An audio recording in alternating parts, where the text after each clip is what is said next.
DIG operations का कहना है कि लाहौर पुलिस सरकारी अमला के शहरियों की हिफाजत के लिए अलर्ट है। वकला ने हाईकोर्ट में हंगामा आराई, जलाव, घिराव, तोड़फोड़ की कॉल दी थी। पुलिस तर्जुमान का कहना है कि पुलिस ने हाईकोर्ट के अहाते के अंदर लॉ एंड ऑर्डर की सूरत हाल बरकरार रखी।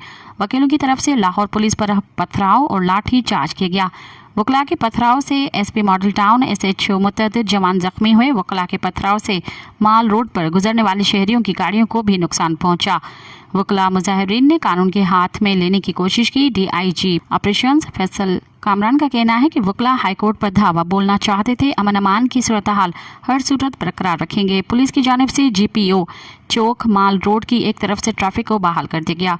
नासिर बाग की जानिब से आने वाली ट्रैफिक पंजाब असेंबली की जानिब बहाल कर दी गई। मज़ीद ख़बरन ऐं तफ़सीलात लाइ विज़िट कयो असांजी वेबसाइट www.awamiNewsHD.com ऐं ॾिसंदा रहो अवामी न्यूज़ HD।